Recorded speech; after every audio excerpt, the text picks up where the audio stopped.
Bonjour à tous, je m'appelle Madame Marie-Ève et je suis la troisième enseignante de sciences en secondaire 1 avec Madame Audrey et Madame Marianne. Aujourd'hui, on va commencer le chapitre 5 sur la matière et les mélanges et plus précisément la section 5.1 de la page 159. Donc, je vous invite à ouvrir votre cahier à la page 159, donc votre cahier origine, et de vous prendre deux surligneurs, un vert et un jaune, pour les définitions et les informations importantes. Alors, les mélanges, c'est vraiment partout. On en voit tout le temps. On en fait nous-mêmes quand on cuisine.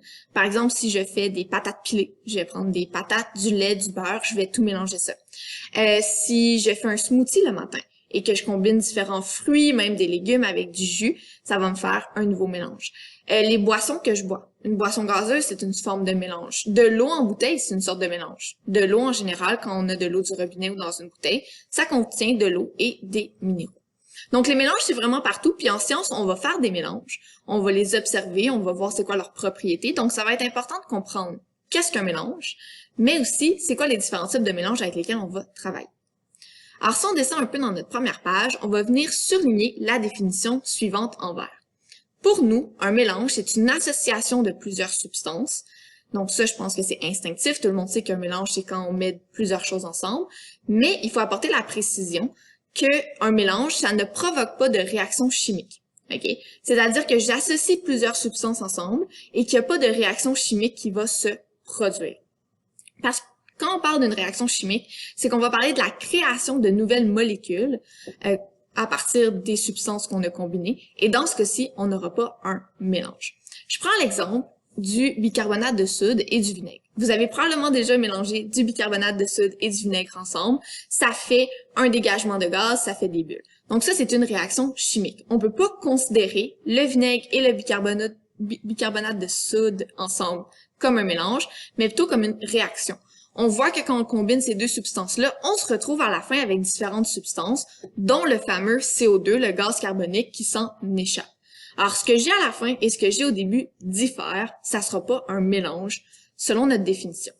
Un mélange, pour nous, ça serait plutôt de l'eau et du sucre. Si je prends une cuillerée de sucre dans l'eau et que je le brasse, le sucre va se dissoudre dans l'eau. Il n'est pas disparu, en fait, il s'est réarrangé et il se retrouve mélangé avec les molécules d'eau.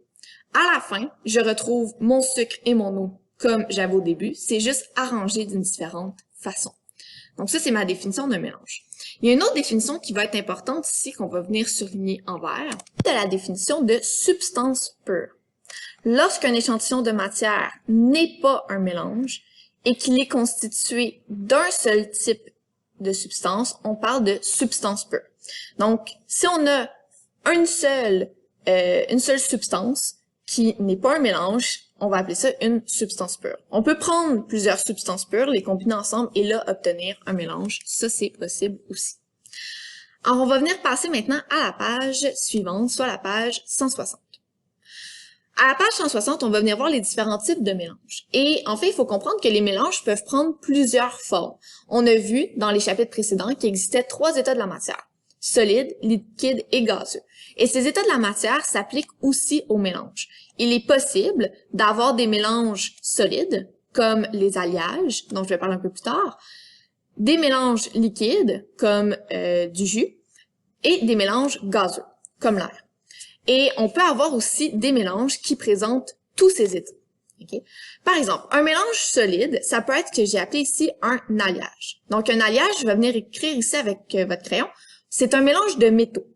Je prends du fer, donc du fer, c'est un métaux qui est quand même très courant. Du fer, généralement, ça va rouiller. Ça rouille facilement avec un contact avec l'air. Alors, ce qu'on va faire, c'est qu'on va prendre du fer, on va le faire fondre, et je vais venir le mélanger avec d'autres métaux, comme le carbone, le nickel et le chrome, que je fais aussi fondre. Je mélange tout ça, et je le fais durcir, et ça va me donner un nouveau alliage qu'on va appeler de l'acide inoxydable, qui là va avoir des propriétés beaucoup plus intéressantes que juste le fer uniquement.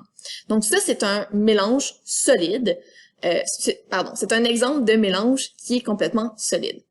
Un mélange liquide, ça peut être du lait. Donc, dans le lait, il y a plusieurs choses. On a des protéines, on a du lactose, on a plein de choses qui composent le lait. C'est un mélange. De l'eau en bouteille, c'est un mélange aussi, c'est un mélange d'eau et de minéraux. Du gaz, ben l'air autour de nous, c'est un mélange. Dans l'air, présentement, il y a de l'oxygène, oui, de la vapeur d'eau, de l'azote et du gaz carbonique. Et tout ça, c'est autour de nous, c'est un mélange. Donc quand je vous dis que les mélanges sont vraiment partout, ils sont littéralement partout autour de nous et même à l'intérieur de nous, on a différents types de mélanges. On va venir voir les deux catégories de mélanges, en fait, comment on les trie, ok? On va faire comme deux catégories distinctes. On va s'écrire un petit chiffre 1 ici.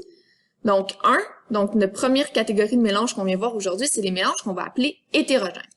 Les mélanges hétérogènes, c'est un mélange dans lequel on distingue au moins deux constituants, ce qui représente au moins deux phases visibles. Ce qu'on veut dire par phase, c'est qu'on parle d'état. Okay? Donc, si je suis capable de voir deux phases visibles, c'est-à-dire que je peux voir deux états liquides ou un état liquide, un état solide, et ainsi de suite. Donc, on peut venir voir ici l'exemple. Alors, à gauche, donc on a deux mélanges hétérogènes et dans le mélange de gauche, pardonnez-moi, j'ai pas souligné avec la bonne couleur. On va venir souligner ça en jaune. Donc, j'ai deux mélanges hétérogènes dans cette photo. À gauche, on a un mélange qui a une phase liquide, donc on a de l'eau, et on a une phase solide qui est du sable. Donc, le sable ne s'est pas dissous dans l'eau, le sable n'a pas disparu, on est parfaitement capable de distinguer l'eau et le sable à l'œil nu. Dans le mélange ici, on a un mélange de différents liquides qui flottent les uns sur les autres. Vous avez peut-être déjà fait ça au primaire ou à la maison où on met par exemple de l'huile, de l'eau, du miel, du sirop d'érable. Ce sont tous des mélanges qui ont des masses volumiques différentes et donc qui vont flotter les uns sur les autres. Ce sont aussi des mélanges qui sont non miscibles, c'est-à-dire qu'ils se mélangent pas très bien. Alors ici, on a un mélange, on a une substance qui est orange, on a une substance rouge, jaune et une substance transparente. Tout ça, ça fait un mélange qu'on appelle hétérogène parce que je suis capable de voir qu'il y a 4 phases liquides. Donc, je suis capable de distinguer les 4 constituants de ce mélange sans trop de problème. Alors ça, c'est ce qu'on appelle un mélange hétérogène. Hétéro pour dire deux. Ok, c'est au moins deux, c'est deux choses différentes. Donc, je suis capable de distinguer au moins deux phases visibles. La deuxième catégorie, on va venir écrire un petit 2 à côté de mélange homogène. C'est qu'un mélange homogène, pardonnez-moi, j'ai oublié mon petit point, puis mon 2 ressemble un peu plus à un Z qu'autre chose, mais c'est pas la fin du monde. Alors, un mélange homogène, c'est le contraire. C'est un mélange dans lequel on ne peut pas distinguer les constituants et qu'on peut seulement voir une seule phase visible. Donc, je suis pas capable de voir qu'est-ce qui est dans mon mélange. Je peux juste voir un tout. Par exemple, si j'ai de l'eau et du sucre, si je mets pas une quantité faramineuse de sucre, ok, le sucre va se dissoudre dans l'eau et je ne pourrai pas le voir. Donc, si je peux pas distinguer les petites particules de sucre, ça se voit pas, ok. Même avec une loupe, ça se verrait pas, je devrais le voir sous un microscope, ok. Donc, à l'œil nu, je peux pas voir les particules de sucre dans mon eau, elles se sont dissoutes. Par contre, si je goûte l'eau, je sais qu'il y a du sucre dedans. Donc, le sucre n'a pas disparu, il est simplement dissous. Donc, ça, c'est un exemple d'un mélange homogène. Le lait est aussi un exemple de mélange homogène. Donc, le lait est composé de plusieurs choses. On va avoir les protéines, le lactose, plein d'affaires. On a aussi de l'eau à l'intérieur du lait, mais pourtant, je peux pas distinguer le tout. Tout est ensemble. Alors ça, c'est vraiment un mélange homogène. Alors si on fait d'autres petits exemples de mélange, par exemple, ici, on a du pain au raisin. Donc, un pain au raisin, ça, c'est un mélange hétérogène. Je suis capable de voir les différentes phases. Du jus d'orange, ben c'est un mélange de liquide et de solide parce qu'on a le jus en tant que tel, donc qui lui est liquide, mais dans un jus d'orange avec de la pulpe, on va avoir des particules solides. Donc je suis capable, pardonnez-moi, donc je suis capable de distinguer la pulpe et même que généralement quand vous avez un jus dans le frigo, il faut même le mélanger parce que la pulpe va avoir descendu dans le fond de l'eau, donc on est capable de distinguer les phases quand même assez facilement. Les boissons gazeuses, comme du Pepsi ici, on va voir qu'il y a des bulles à l'intérieur. Donc, une boisson gazeuse, c'est un mélange hétérogène, qu'il y a une phase liquide, donc qui est la boisson sucrée, et une phase gazeuse, qui sont les bulles. Donc, ça, c'est des petits exemples de mélanges homogènes et hétérogènes juste ici. Alors, ça finit pas mal la matière sur les différents types de mélanges. Je vais vous montrer une vidéo quand même assez intéressante pour vous montrer une réaction chimique et voir comment on arrive à cette réaction chimique-là et à partir de quel moment on dit que c'est un mélange ou pas un mélange. Donc, on va venir voir ça juste ici. Je pourrais pas mettre le son, ok, parce que quand j'essaie de mettre le son et la vidéo, ça fonctionne pas très bien, donc je vais parler par-dessus la vidéo. Donc, ici, en fait, on va venir faire de la pâte à dents d'éléphant. Donc, vous avez probablement déjà vu ça, ok? C'est quelque chose qu'on vient... qui fait une grosse réaction. Là, on voit ça beaucoup sur les réseaux sociaux. Donc là, on a vu que mélanger, si je me trompe pas, du peroxyde d'hydrogène avec du savon et un colorant alimentaire. Donc ici, on voit un mélange rouge. Donc si on a un mélange, ça n'a pas réagi, on a combiné trois substances ensemble, et là, on a un mélange qu'on appellerait homogène. Pourquoi? Je ne suis pas capable de distinguer différentes phases, le tout est liquide, et je peux pas voir différentes phases liquides. Donc ça s'est bien combiné ensemble, on a un mélange qui est homogène.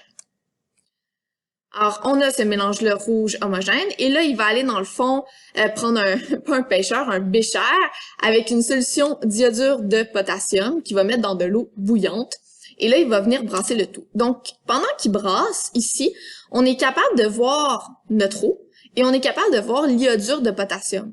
Donc, avant qu'il ait tout brassé et que le tout se soit dissous, présentement, j'assiste à un mélange hétérogène. Je suis capable de voir les deux phases avec mes yeux et éventuellement, lorsque le tout sera dissous, on aura un mélange homogène.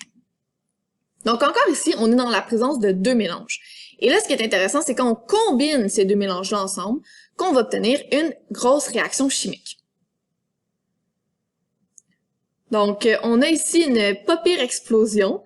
Alors, on voit que ça réagit fortement, qu'on a doublé facilement de volume, qu'on a eu la création de nouvelles molécules.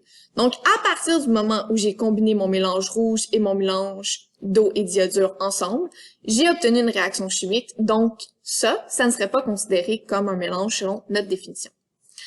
Alors, c'est ce qui clôt la section sur les mélanges. Alors, je vous souhaite une bonne journée et une bonne étude. Au revoir!